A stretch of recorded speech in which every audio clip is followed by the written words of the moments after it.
Hello friends, मी हर्षाली. आज मी तुम्हाला गव्हाचे मोदक कसे बनवायचे ते शिकवणार आहे. साधारण 21 मोदक करायला खोबऱ्याची 1 वाटी लागते. सर्वप्रथम मोदकासाठी हे साहित्य लागणार आपल्याला. 1 वाटी खवलेला नारळाचा कीस, पाऊण वाटी गूळ, 1 वाटी गव्हाचं पीठ, ते फुल वाटी भरलेली असावी, आणि पाव वाटी रवा. त्यानंतर 4 वेलची आणि 2 मोठे चमचे पांढरे तीळ. ही वेलची नंतर आपण याची पूड करून घेणार आहे. आपण गव्हाचं पीठ घेतलं होतं ते पहिल्यांदा टाकून घ्या एका बाउलमध्ये. त्यानंतर पाव वाटी रवा घेतला होता तो त्यामध्ये मिक्स करा.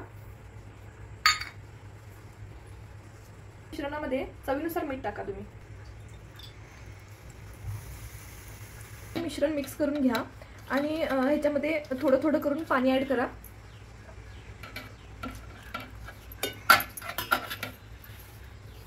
मळून घ्यायचं आहे. त्याप्रमाणे ती कन्सिस्टन्सी येईपर्यंत तुम्ही थोडं थोडं पाणी घालून मळून घ्या.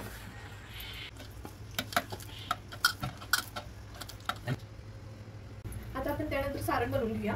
कढई गॅसवर ठेवायची, थोडंसं गरम होऊ द्यायचं. त्यानंतर 1 चमचा तूप घाला त्यामध्ये.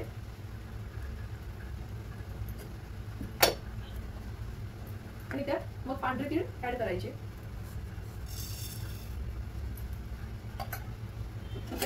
आता ते चांगले खरपूस भाजून घ्यायचे.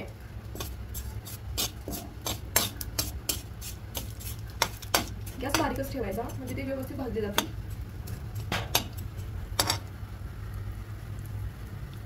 खरपूस भाजून झाल्यानंतर त्यामध्ये खोबरं ऍड करायचं.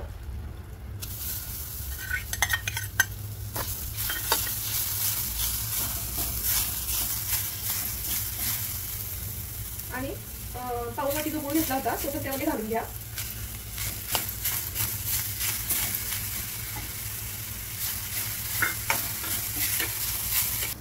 आता 5 मिनिटं गॅसवर ठेवून हे चांगलं परतून घेतलंय. आता छान खमंग असा वास सुटलाय. त्यात आता आपण बारीक करून घेतलेली वेलची ऍड करूया आणि सगळं मिक्स करून घेऊया. आता हे सारण तयारच झालंय. एका बाउलमध्ये हे काढून घेऊया आपण.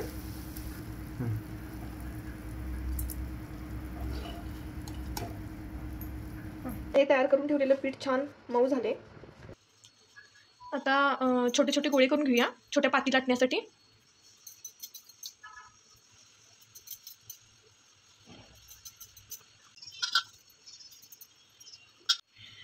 गणपती बाप्पाला आपल्या 11 किंवा 21 मोदक आपण करतोय.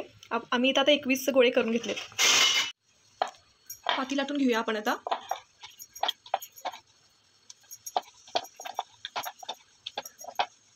आता या पाती लाटून झालेल्या आहेत. आता मोदक तयार करायला सुरुवात करूया.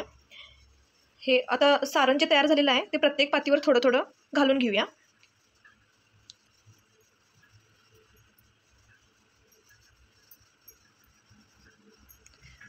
असं भरगच्च सारण घालून घेतलं की खायला मजा येते मोदक.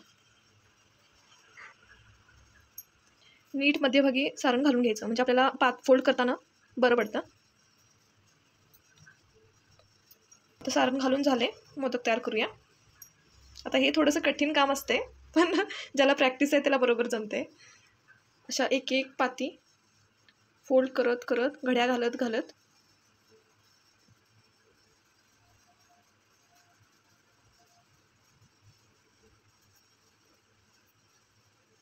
पीळ देत देत त्याला मोदक तयार करून घेऊ.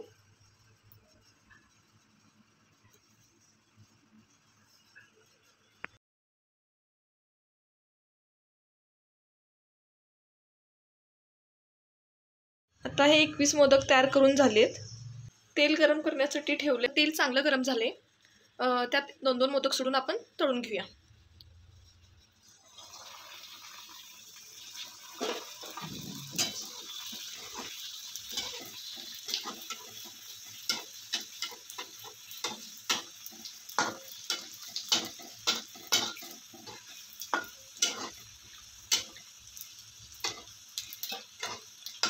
चांगले लालसर होईपर्यंत तळून घेऊया.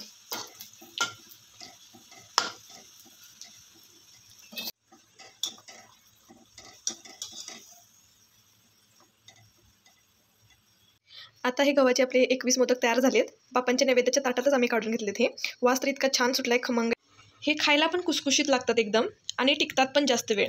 त्यामुळे तुम्ही पण ट्राय करून बघा आणि मला नक्की कमेंट बॉक्समध्ये कळवा की कसे झालेत. धन्यवाद.